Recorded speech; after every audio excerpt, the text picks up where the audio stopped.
바리새파, 사두개파, 율법사, 서기관, 헤롯파 등등 유대의 모든 종교 지도자들이 예수님을 제거하려고 했지만 실패합니다. 그들이 예수님을 공격하면 할수록 그들의 무지만 드러나고 맨 마지막 장면마다 아무런 말도 못하고 침묵하는 것으로 그들의 공격이 끝나게 됩니다.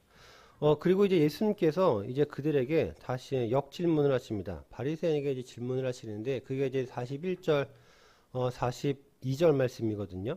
바리새인들이 모였을 때 예수께서 그들에게 물으시되 너희는 그리스도에 대하여 어떻게 생각하느냐? 누구의 자손이냐? 그러니까 그리스도에 대해서 어떻게 생각하느냐? 그리스도가 누구의 자손이냐? 그리스도라는 그 단어는요. 헬라어로서 히브리어로는 메시아, 그 의미가 기름 부음 받은 자입니다. 우리가 흔히 이제 그리스도라고 하는 것은 헬라에서 파생된 단어로 히브리어로 하면 메시아, 그 의미가 기름 부음 받은 자이거든요. 메시아, 그리스도, 하나님께 기름 부음 받은 자, 곧 하나님께서 보내실 구원자라는 의미인데요. 종교 지도자들이 예수님을 매번 이렇게 끊임없이 공격했던 이유는 메시아에 대한 이해가 다르기 때문에 그렇습니다.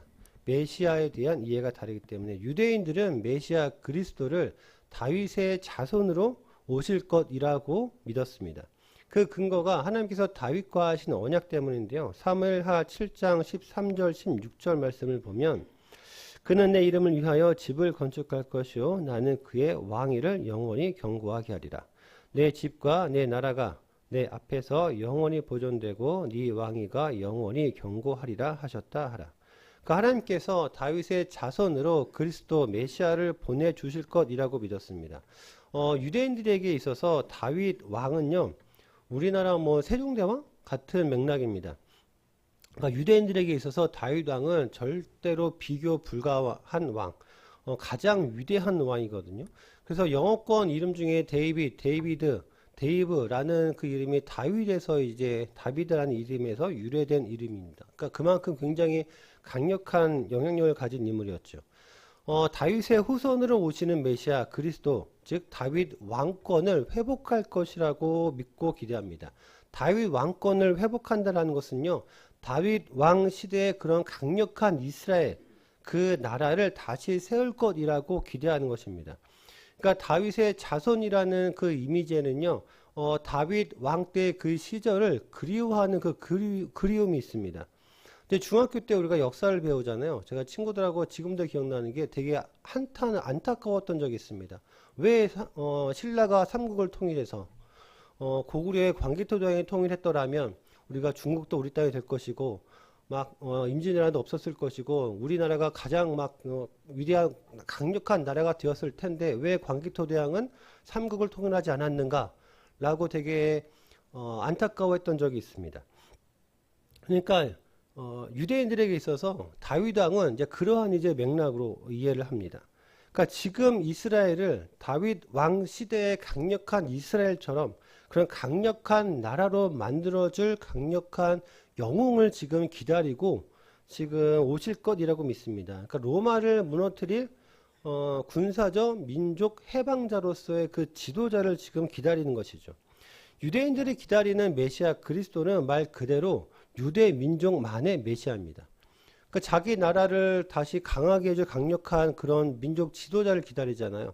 그러니까 우리 민족, 우리만을 위한 절대 영웅을 기다리고 있는 것이죠. 그래서 다윗의 후손으로 오신다라는 메시아는 혈통적으로 오시는 분입니다. 그래서 사마리아 민족은요. 유대 민족과 메시아에 대한 이해가 조금 다릅니다. 그들은 모세오경만 하나님 말씀으로 믿거든요. 그래서 신명기 18장 15절에 보면 네 하나님 여호와께서 너희 가운데 네 형제 중에서 너를 위하여 나와 같은 선지자 모세와 같은 선지자 하나를 일으키시리니 너희는 그의 말을 들을지어다. 이 말씀을 근거로 해서 하나님께서 우리에게 메시아 그리스도 모세와 같은 선지자를 보내줄 것인데 그래서 사마리아인들이 기다리는 메시아는요. 군사적 정치적 영웅 같은 메시아가 아닙니다. 모세와 같은 선지자 즉 하나님께서 주신 율법을 참되게 해석하실 분, 우리의 예배를 회복시켜 주실 분을 기다립니다. 이 메시아 사상 요한복음 4장에 보면 수가성 여인과의 대화에서 잘 드러나죠. 요한복음 4장 20절에 보면 수가성 여인 예수님께 우리 조상들은 이 산에서 예배 드렸는데 이 산은 그리심산이라는 곳입니다. 그러면서 예수님과 예배에 대해서 말씀을 하거든요.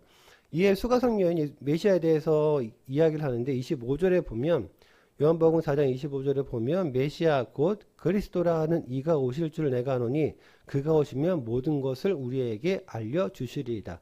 모든 것을 우리에게 알려주실 것입니다. 모든 율법의 참된 의미를 우리에게 알려주실 것입니다. 라고 이야기를 합니다. 그러니까 예수님께서 수가성 여인과 예배와 율법에 관해서 말씀하시는 것은 사마리아 민족 너희가 기다리는 모세와 같은 선지자가 곧 바로 나다라는 것을 말씀해 주시기 위함이거든요. 그러니까 유대 민족과 사마리아 민족은 모두 메시아가 혈통적으로만 오시는 분이지 하나님이실 거라고는 상상도 하지 못합니다. 단지 혈통적으로만 오시는 분이지 그분이 감히 하나님이실 거라는 생각도 못하죠. 어떤 메시아관을 가지고 있느냐, 그리스도가 어떤 존재이느냐에 따라서 내가 기다리고 소망하는 메시아, 즉 그리스도가 다릅니다. 유대인들은요, 인간이 혈통으로 오시는 실제 나라를 전쟁하고 독립을 이끌 강력한 왕을 지금 기다리고 있습니다. 그래서 연약한 메시아는 그들에게 있어서 용납이 안 됩니다. 연약한 메시아는 그들이 원하고 기다리는 메시아가 아니거든요. 사마리아인들은 예배와 율법을 회복시켜 주실 메시아. 이유는 그들은 수천 년 동안 차별받고 배제받았습니다. 왜냐하면 너희는 혼혈 민족이기 때문에 너희도 이방인이야.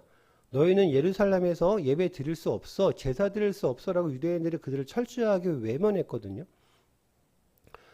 사마리아인들이 오랜 시간 차별과 배제를 당했기 때문에 군사적인 메시아를 기다리는 것이 아니라 그들의 예배와 율법을 우리도 하나님의 자녀라는 것을 인정해 줄 메시아를 기다립니다. 그러니까 각자가 다 자기가 원하는 방식으로 자기들이 원하는 메시아를 기다립니다.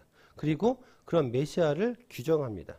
그리고 이것은 내 삶의 방향성을 결정하기도 합니다. 내가 기다리는 메시아는 어떤 메시아인가? 내가 기다리는 메시아는 어떤 메시아인가? 나의 환경을 변화시켜 주실 메시아, 아니면 나를 인정해 주실 메시아인가? 오늘 본문을 통해서 예수님께서 우리에게 질문하십니다. 너는 어떤 메시아를 기다리고 있는가? 너는 어떤 메시아를 기다리고 있는가? 예수님의 질문에 바리새인들이요 1초의 고민도 없이 바로 다윗의 자손이라고 대답합니다.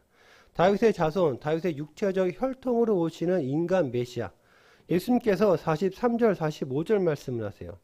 이르시되 그러면 다윗이 성령에 감동되어 어찌 그리스도를 주라 칭하여 말하되 주께서 내 주께 이르시되 내가 네 원수를 네 발 아래에 둘 때까지 내 우편에 앉아 있으라 하셨도다 하였느냐.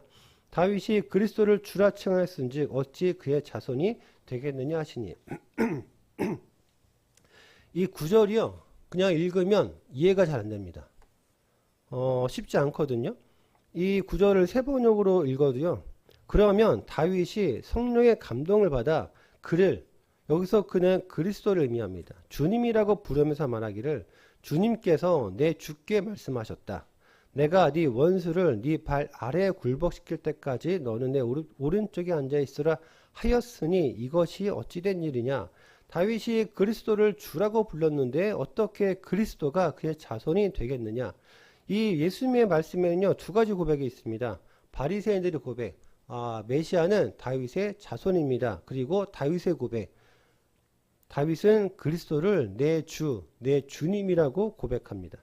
우리가 예수님을 안다, 예수님을 믿는다라고 하는 것은요, 예수님은 다윗의 자손이시고 예수님은 다윗의 주님, 주라는 것입니다. 두 가지를 모두 안다라는 건요, 안다라는 것인데 43절에 보면 다윗이 성령의 감동을 받아서 그리스도를 주님이라고 부르면서 44절 이야기를 합니다. 말씀을 하는데 44절은 시편 110편 1절 말씀을 인용한 겁니다.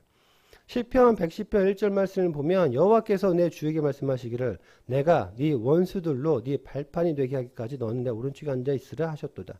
그러니까 다윗이요, 이 말씀의 의미가, 내용이 다윗이 성령의 충만한 가운데 하나님께서 하신 말씀을 기록했습니다. 그런데 주께서 내 주께 이르시되, 시편에서는 여호와께서 내 주에게 말씀하시기를, 즉 주께서 내 주께 이르시되, 하나님께서, 처음에 주는 하나님입니다. 그리고 내 다윗이거든요. 다윗 자신을 말합니다. 그리고 그 뒤에 나오는 주는 그리스도를 의미합니다.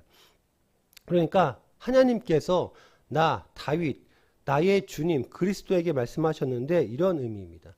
하나님께서 나의 주님에게 말씀하셨는데 하나님께서 나의 그리스도 메시아에게 말씀하셨는데 라는 의미이거든요. 그러니까 다윗이 그리스도를 메시아라고 부릅니다. 내 주님이라고 부르거든요. 그리스도가 다윗의 자손으로 오시는데 어떻게 그리스도를 주님이라고 부를 수 있겠는가? 이해되시나요? 이해 잘 안 되시죠? 저도 이런 얘기요. 그러니까 그리스도가 다윗의 자손으로 오시는 것은 맞는데 다윗이 자신의 자손으로 오는 그리스도를 나의 주님이라고 부릅니다. 그러니까 유대인들에게는요, 아들이 아버지를 주님이라고 부르는 것은 이해가 되죠. 근데 아버지가 아들에게 주님이라고 부르는 것은 이해가 안 됩니다. 그러니까 아버지가 아들을 내 주님이라고 부르는 격이거든요. 그러니까 언제 태어날지도 모르는 저의 30대 후손을 제가 그 후손은 나의 주님이야, 나의 메시아야, 나의 그리스도야 라고 부르는데 어떻게 이게 가능하냐라는 겁니다. 예수님께서는 이 구절을 통해서 단순히 나는 하나님이야 라고 하시는 것이 아니라 메시아는 인간의 혈통으로 다윗의 자손으로 오는 것은 맞지만 그 본질은 하나님이시고 그것은 너희가 믿는 성경을 통해서 지금 증명하고 계시는 것입니다. 그러니까 도마의 고백이 있죠. 나의 주님, 나의 하나님. 우리도 많이 부르죠. 나의 주 예수 그리스도. 우리 기도할 때 주여 삼창하잖아요. 주여 주여 하죠. 그리고 한숨 쉴 때 주여 한숨을 쉬기도 합니다. 그리고 간절히 주님을 부를 때 주님, 그 끝이 굉장히 길어지잖아요. 우리가 주님이라고 부를 때 굉장히 다양한 의미로 주님을 부릅니다. 그런데 주님이라는 그 단어가 권위를 상징한다면 그리스도 메시아는 직분과 사명을 상징한다라고 할 수 있습니다. 그러니까 주님이라는 그 단어가 헬라어로 퀴리오스라는 단어인데 그 의미가 주인, 통치자, 절대적 권한을 가진 분이라는 의미입니다. 이 큐리오스라는 단어가 히브리어로 야훼, 하나님이라는 단어이거든요. 근데 유대인들이 이 단어가 너무 거룩한 단어라서 감히 야훼, 하나님이라고 발음하지 못하고 아도나이라고 바꿔서 발음을 합니다. 그러니까 성경에 하나님이라는 단어가 나오면 너무 거룩한 이름이라서 감히 하나님으로 발음하지 못하고 아도나이라고 바꿔서 부릅니다. 그러니까 아도나이 큐리오스, 아도나이, 야훼 하나님, 큐리오스 주님, 통치자. 하나님은 나의 통치자이십니다. 그러니까 예수님을 지금 퀴리오스 주님이라고 부르는 것은 예수님은 나의 통치자이십니다. 예수님은 하나님이십니다. 라는 믿음의 고백입니다. 우리가 예수님을 주님이라고 부르잖아요. 주여라고 하잖아요. 주라는 것은 예수님은 나의 통치자, 예수님은 하나님이십니다. 라는 우리의 믿음의 고백입니다.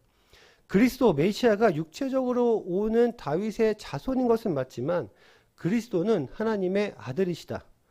예수님이 그리스도이신데 다윗의 자손 즉 사람이시고 다윗의 주님 즉 하나님이시다 라고 말씀한 것입니다.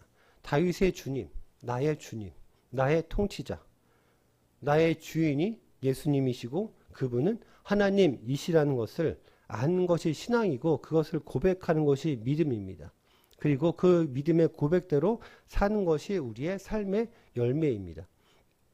그래서 바울은 로마서 10장 9절에 이렇게 말씀을 하죠. 네가 만일 네 입으로 예수를 주로 시인하며 여기서 주가 퀴리오스입니다. 나의 통치자, 나의 주님으로 시인하며 또 하나님께서 그를 죽은 자 가운데서 살리신 것을 네 마음에 믿으면 구원을 받으리라. 나의 주 예수 그리스도, 우리가 흔히 부르는 나의 주 예수 그리스도라는 그 호칭은요. 나의 예수님은 하나님이신데 그분은 그리스도, 기름 부음 받으신 분이다. 나의 주 예수 그리스도라는 그 고백은 나의 통치자, 예수님은 나의 통치자이시다라는 정말로 굉장히 강력한 고백입니다. 내 삶의 중심이 되는 고백이고 나를 움직이는 고백이고 나의 기준이 되는 고백입니다. 내가 그 고백대로에 살아갑니다. 나의 주 예수 그리스도라는 그 고백이 우리의 삶을 움직이고 우리의 삶을 일으키기도 합니다. 예수님은 나의 통치자이시다. 그분은 하나님이시다. 나는 그분의 통치를 받으며 살겠다. 예수님은 내 삶의 최종 권위를 가지신 분.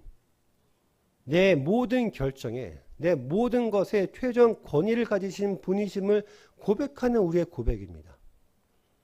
주님이라는 고백은요, 우리가 흔히 호칭하는 주님, 주여라는 그 고백에는 내 삶의 주권이 예수님께 있으니 예수님께 순종하며 살겠습니다라는 우리의 믿음의 고백이며 우리의 믿음의 결단이기도 합니다.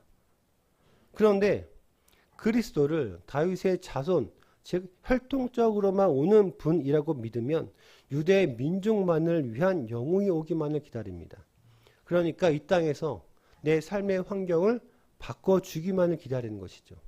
나야 그리스도 오셔서 내 삶의 환경을 바꿔주세요. 나만을 위한 그리스도. 내가 힘들어하는 것들, 내 환경, 고난, 문제, 아픔, 고민, 내가 힘드니까, 내가 괴로우니까 어서 오셔서 내 문제를 해결해 주세요. 내 아픔을 해결해 주시고 내 고난을 해결해 주세요. 내 환경을 복된 환경으로 바꿔주세요. 당신은 나만의 메시아이시지 않습니까? 제 소원을 들어주신 메시아. 그런데 왜 제 소원을 들어주지 않으십니까? 그리스도시여, 왜 제가 고난받아야 합니까? 왜 제 환경이 안 변하죠?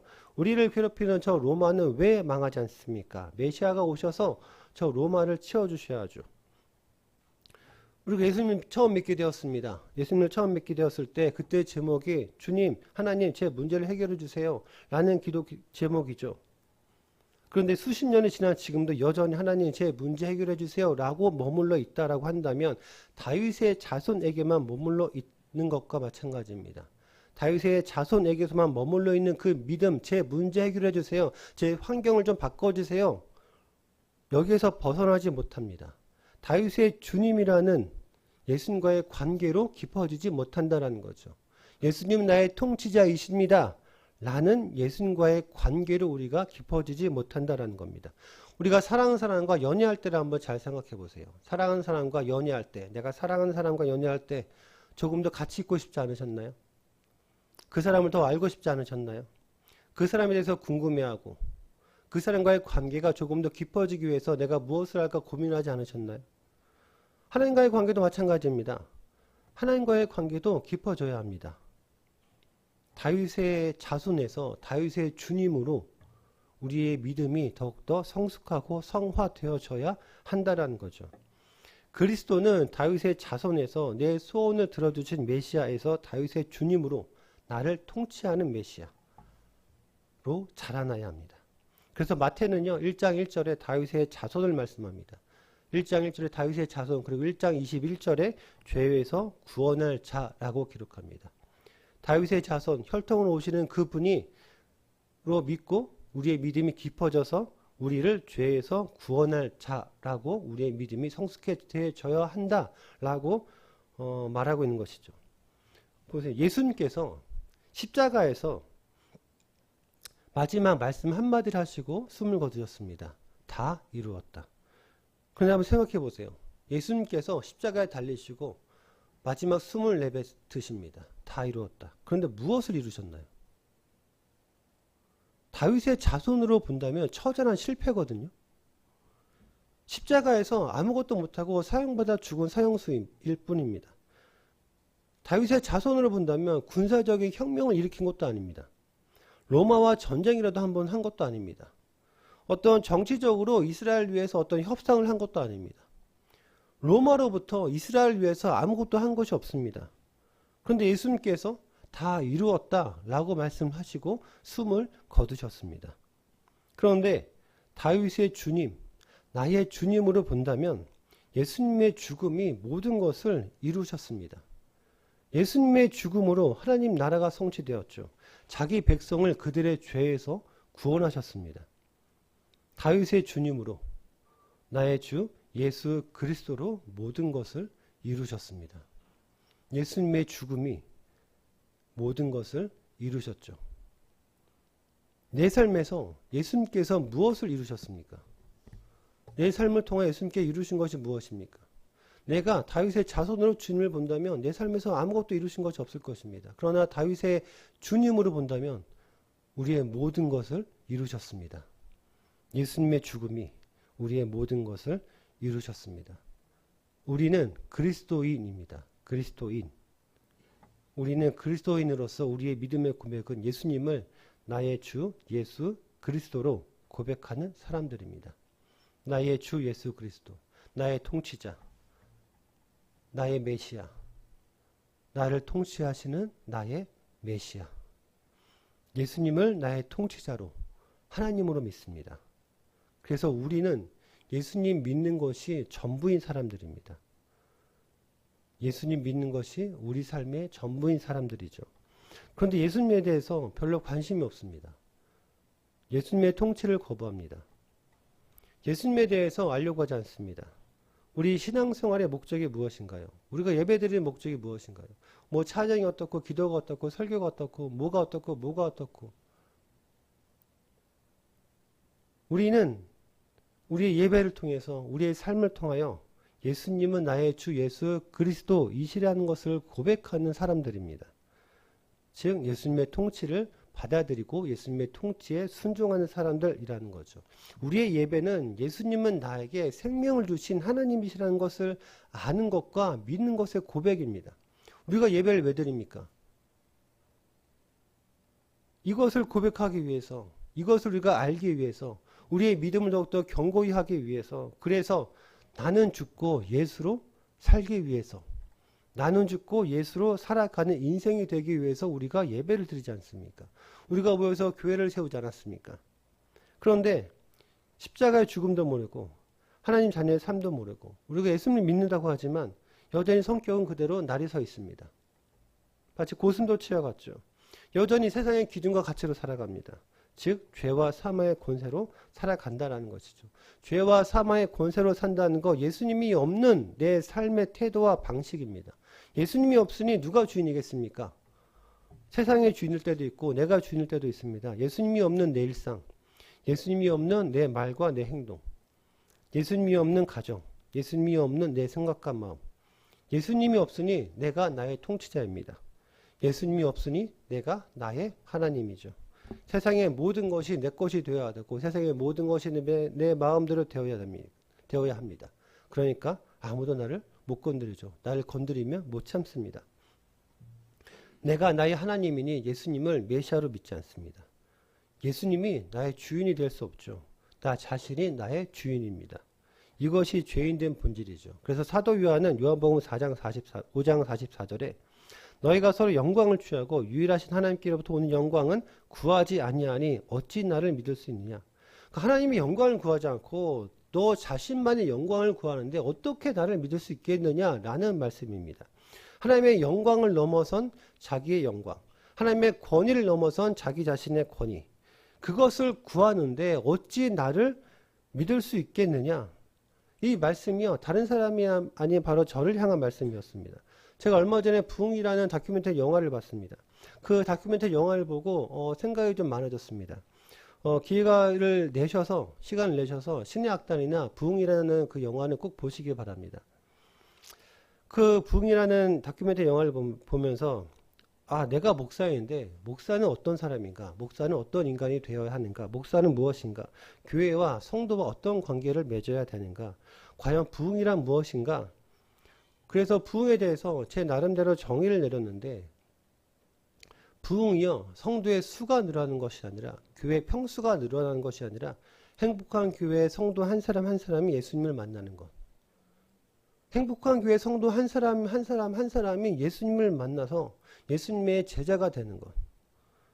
그것이 부흥인데 그렇다면 내가 그 일을 위해서 무엇을 해야 되는가? 목사는 그러면 그 일을 위해서 존재해야 되는 사람인데 그러면 내가 무슨 일을 어떻게 해야 되는가? 그러면서 저 자신을 보니까 제 안에 악한 본성이 너무나도 많더라고요. 저에게 교만한 바리새인의 종교적 권위가 있습니다. 제가 하나님의 권위 아래에 있어야 되는데 하나님의 권위 안에 속해 있어야 되는데 저 자신의 권위를 하나님의 권위보다 더 높게 여기고 있었다라는 것을 깨닫게 됩니다. 그러다 보니 항상 나는 옳다라는 전제를 가지고 있죠. 나는 틀렸다라는 것을 전제하지 않습니다. 그래서 자신을 돌아보지 않죠. 저를 향한 의견이나 충고나 조언 등을 받아들이지 못하고 그런 것들은 모두 내 권위를 넘어서려는 것으로 공격적으로 받아들이게 되더라고요. 이것이 저의 모습이고 우리의 모습입니다. 내가 나의 통치자이고 내가 나의 하나님이었다라는 것. 제가 예수님을 믿는다라고 하면서 매주 하나님 말씀을 선포하면서 삶의 패러다임을 바꿔야 한다라고 선포하면서 여전히 내 성격과 성질머리는 그대로 날이 서 있구나. 내가 바로 예수님의 통치를 거부하고 있었구나. 내가 틀렸을 리 없다라는 제 판단력, 제 생각은 결국 예수님의 말씀보다 더 위에 있다라고 생각하고 있었기 때문에 그렇습니다. 제 성격이나 성질이 변하지 않는 이유, 하나님의 자녀임에도 하나님께서 저를 이렇게 목사로 강단에 세워주셨음에도 불구하고 이렇게 말씀을 선포하고 있지만 예수님의 통치를 인정하지 않는 영적 반역의 상태에 빠져 있구나라는 것을 알게 됩니다. 하나님, 제가 겉으로는 목사였지만 제 속은 정말 죄악으로 가득 차 있었네요. 하나님, 저를 용서해 주시옵소서. 그리고 우리 성도님들 중에서 저희 이런 교만한 권위로 인해서 힘들고 아프거나 상처받으셨던 분들이 계시다면 저를 용서해 주시기 바랍니다. 그러면서 신학생 때 가장 많이 들었던 말이 생각이 납니다. 코람데오라는 말이 있습니다. 하나님의 얼굴 앞에서라는 의미입니다. 하나님의 면전 앞에서, 하나님의 얼굴 앞에서, 즉 하나님과 얼굴을 맞대고 있는 1분 1초를 하나님의 임재를 의식하며 살아가는 인생의 태도입니다. 하나님께서 항상 나를 보고 계셨다라고 한다면 하지 못했을 말과 행동들, 그러한 삶의 태도가 저에게 너무 많았다라는 거죠. 하나님, 저를 어찌해야 됩니까? 이 약한 본성을 주님 어찌해야 됩니까? 이런 이 삶의 태도를 어찌해야 됩니까? 라는 탄식 가운데 하나님께서 시편 16자 8절 말씀을 보여주십니다. 저에게 주시는데 시편 16자 8절 말씀은 내가 여호와를 항상 내 앞에 모시며 그가 나의 오른쪽에 계심으로 내가 흔들리지 아니하리로다. 내가 여호와를 내 앞에 항상 모시며 그가 나의 오른쪽에 계심으로 내가 흔들리지 아니하리로다. 내가 하나님보다 앞서가지 않는 것. 내 판단이나 내 생각이나 내 결정이나 내 마음이 하나님보다 앞서가지 않는 것. 내가 하나님의 영광과 권위 아래 있다는 것. 내가 선악과를 먹음으로 내가 하나님처럼 되지 않겠다라는 것. 내가 하나님의 피조물, 창조물이라는 것을 항상 기억하며 깨닫는 것. 코람데오의 삶의 태도, 하나님의 얼굴 앞에서 하나님께서 항상 나를 지켜보고 계신다. 불꽃 같은 눈으로 우리를 바라보고 계신다라는 것입니다. 그러니 기도하지 않을 수 없습니다. 그러니 하나님께 무릎 꿇지 않을 수가 없죠. 그러니 하나님 탄식하지 않을 수밖에 없습니다. 하나님, 우리를 어찌합니까? 하나님의 얼굴을 대면하고 살고 있다는 것을 항상 주님 의식하며 살 수 있도록 도와주십시오. 주의 긍휼과 주의 은혜를 구할 수밖에 없다라는 겁니다. 저를 비롯한 우리 모두가 예수님을 다윗의 자손에서 다윗의 주님으로 고백하길 소망합니다. 주님은 나의 주님이십니다. 이 고백이요, 내 기대와 내 소망을 이루기 위한 그리스도가 아니라 나를 통치하시는 그리스도, 나를 다스리시는 그리스도, 내가 주께 무릎 꿇고 주께 순종하는 그리스도. 그래서 내가 원하는 것, 우리가 구하는 것은 오직 예수님이어야 한다는 것입니다. 하나님, 내 소원과 간구를 들어주세요 라는 다윗의 자손임을 고백했던 믿음에서 이제는 주님, 저를 다스려 주시옵소서.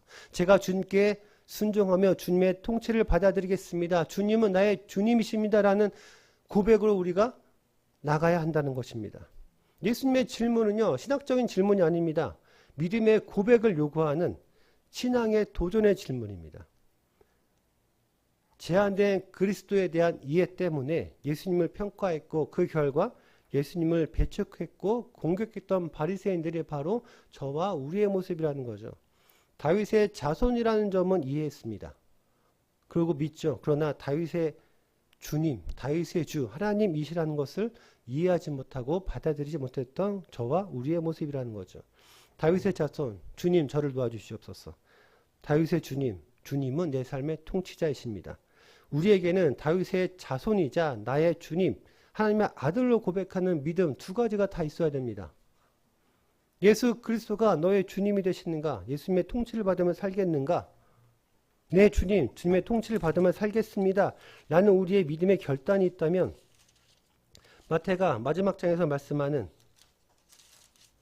그러므로 너희는 가서 모든 민족과 를 제자로 삼아 아버지와 아들과 성령의 이름으로 세례를 베풀고 내가 너희에게 분부한 모든 것을 가르쳐 지키게 하라. 볼지어다 내가 세상 끝날까지 너희와 항상 함께 있으리라.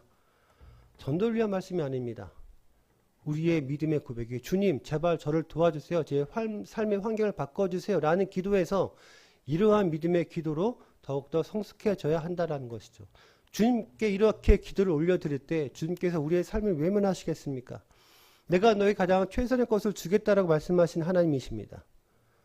제발 저희 환경을 바꿔주세요 라는 다윗의 자손의 기도에서 다윗의 주님의 기도로, 나의 주님의 기도로 우리가 성숙해지며 나아갈 때 하나님께서 우리 삶의 모든 것을 책임져 주실 것입니다.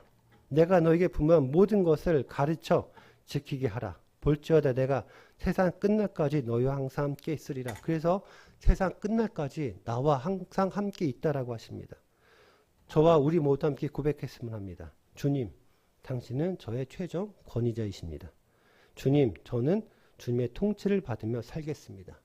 이 삶의 결단이 한 주간 삶의 믿음의 열매로 나타나기를 주님의 이름으로 축원드립니다.